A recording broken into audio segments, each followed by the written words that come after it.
Bonjour à tous, dans cette capsule vidéo, je vais vous présenter les différents systèmes photovoltaïques qui existent sur le marché français.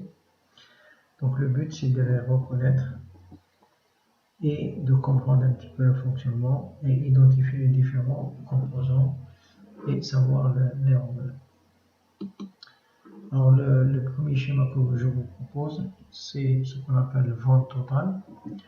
Donc qu'est-ce qu'il y a? Ici vous avez un champ photovoltaïque qui va produire de l'électricité en courant continu, et on a la deuxième partie, c'est l'onduleur qui va convertir la tension et le courant généré par des panneaux photovoltaïques en une tension et un courant en alternatif. À partir de là, ici puisque c'est une vente totale, je vais injecter la totalité de l'électricité vers le réseau. Voilà. Donc je rajoute à cela deux coffrets de protection. Un coffret de protection côté DC qui sert à sectionner, on trouve généralement un appareil de sectionnement, un interrupteur sectionneur, qui va séparer, on va dire, la production photovoltaïque par rapport au reste de l'installation. Admettons par exemple, je veux remplacer par exemple un onduleur, ou bien intervenir sur le coffret AC, ou bien intervenir sur le réseau côté production.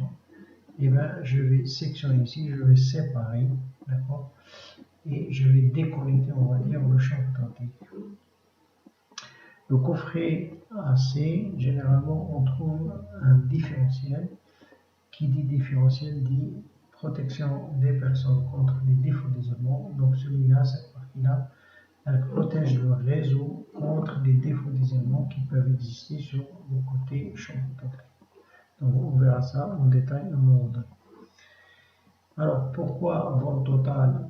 Ça veut dire ici, vous voyez bien que la consommation, elle vient du réseau. Voilà, elle ne vient pas du champ photovoltaïque, sachant que réellement, physiquement on va dire, la production, quand elle sera injectée, je suis le premier à utiliser cette énergie et mes voisins qui sont à côté. Voilà, donc ça, champ photovoltaïque en vente totale. La totalité de la production, je vais la injecter au réseau. Donc ça, c'est les anciennes installations. C'est pas rentable en ce moment. Depuis 2017, c'est pas rentable de faire la vente totale pour les particuliers. Parce qu'à l'époque, on achetait, on vendait, on va dire, la production à 60 centimes. En ce moment, on la vend à 17 centimes ou 7 centimes, sachant que l'électricité, on l'achète à 16 ou 17 centimes. Donc, ça vaut pas le coup pour les particuliers. Le deuxième schéma, le deuxième système, c'est ce qu'on appelle vente en autoconsommation. Je retrouve à peu près les mêmes appareils. On a un champ photovoltaïque, on a l'onduleur qui va convertir de la tension ou bien le courant continu en courant alternatif et une tension alternative. On a les deux coffrets qui ont le même rôle. Par contre, quand je sors de l'alternative ici, au lieu d'aller directement sur le réseau, je vais alimenter en même temps mon installation. Donc à ce moment-là, ici vous avez différentes consommations. Vous avez une voiture électrique, vous avez une pompe à chaleur pour la piscine, etc. Donc pendant la journée, comment ça fonctionne? Pendant la journée, quand il y a le soleil, quand les panneaux produisent de l'électricité, l'électricité sera directement consommée par les récepteurs. Si à un moment donné, par exemple pendant la journée, je n'ai pas besoin de toute l'énergie produite, à ce moment-là, je vais injecter ici sur le réseau. Pendant la nuit, puisque les panneaux ne produisent pas et que je n'ai pas un système de stockage, donc à ce moment-là, toute l'électricité va venir du réseau électrique. Voilà. La troisième configuration, c'est ce qu'on appelle le site isolé. Ça veut dire qu'il n'y a pas le réseau électrique, le EDF, donc je suis isolé du site. Donc ça existe en Afrique, ça existe dans en France, puisqu'on est sur la France, ça existe dans les zones un peu éloignées, la campagne, ça existe dans les dom-toms, etc. Donc c'est un système où tu as un champ photovoltaïque, tu as un onduleur, tu as un régulateur, pardon. Cet régulateur, il va charger les batteries et en même temps, tu peux utiliser des récepteurs en DC. Voilà, ça c'est les récepteurs en DC. Ou bien si tu as des récepteurs en courant alternatif, donc tu es obligé d'avoir un onduleur. Donc ce sont des solutions qui existent toujours, mais on la remplace maintenant par un onduleur chargeur, voilà, qui fait les deux rôles de régulateur onduleur. Donc on verra ça à un moment donné. Là ici vous avez le coffret DC qui est toujours pareil, c'est un coffret où il y a au minimum un sectionneur DC. Pour l'instant je ne parle pas de la parafoudre, etc. On verra ça plus tard. Toujours dans le même esprit de l'autoconsommation, ici avec l'autoconsommation, on a ce qu'on appelle un onduleur central. Voilà. Alors que ça existe maintenant depuis fort longtemps, depuis 2015, des micro-onduleurs. Alors ça c'est la solution micro-onduleur d'emphase. Chaque panneau photovoltaïque il est relié à un micro-onduleur qui va générer du courant alternatif. Donc c'est un petit onduleur, on va dire. Donc ici, par exemple, j'ai 2 panneaux, j'aurai 2 micro-onduleurs. Si j'ai 16 panneaux, j'aurai 16 micro-onduleurs. Donc ici, vous n'avez pas le coffret DC, on le supprime le coffret DC parce qu'on n'a pas besoin. Et à ce moment-là, on a ici un coffret AC qui est composé à la fois par un différentiel qui protège le réseau contre les défauts d'isolement qui existent, qui peuvent venir du champ complet. Et en même temps, vous avez un appareil en noir ici qu'on appelle queue relais.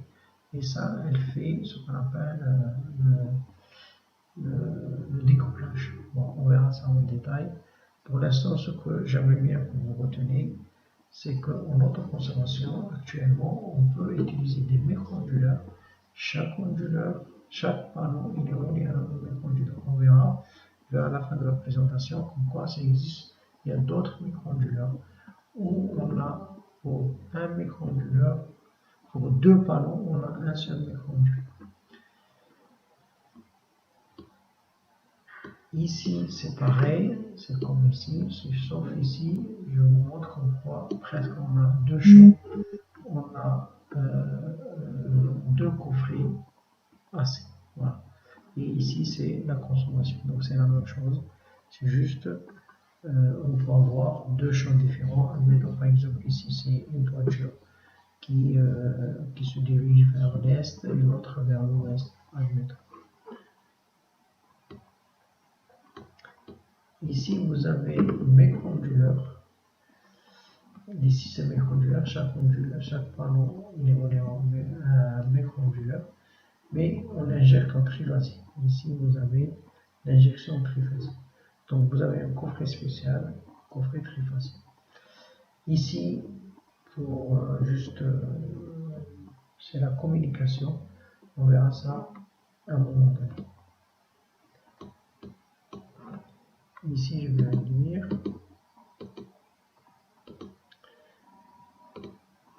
Ici, vous avez une solution qu'on appelle hybride. Donc, vous avez un onduleur hybride centralisé. Qu'est-ce qu'il fait? Vous avez des panneaux photovoltaïques qui génèrent du courant alternatif. Donc, ça passe ici sur l'onduleur chargeur. Lui, à la fois, il a une gestion, il charge la batterie et en même temps, il alimente ma consommation et en même temps, s'il y a du surplus, eh bien, il va injecter au réseau. Voilà. Donc, c'est lui qui a une gestion un peu spéciale. On verra que Victron, ils ont aussi une solution qui ressemble à ça.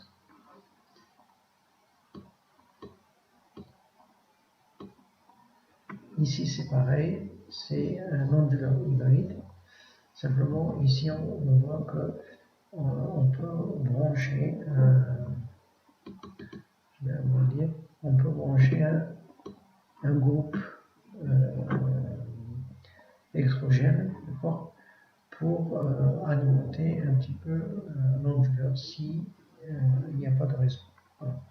Donc cette solution-là avec des groupes électrogènes, c'est dans les zones où le réseau il est perturbé.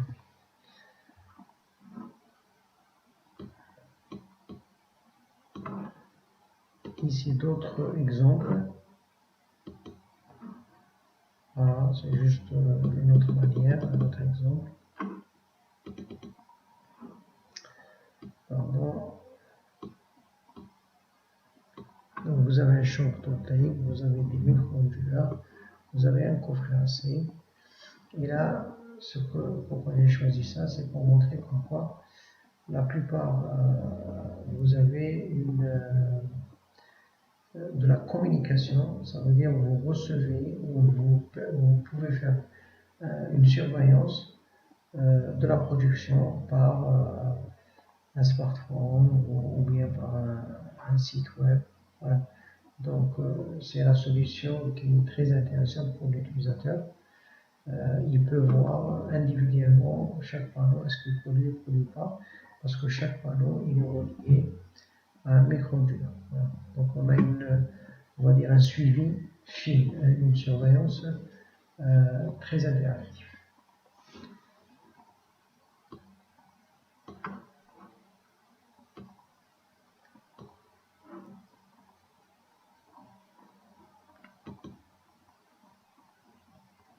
Là c'est pareil, sauf il s'agit d'un micro-onduleur triphasé.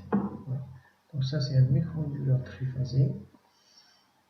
Et vous avez un coffret triphasé. Voilà. Donc on injecte en triphasé.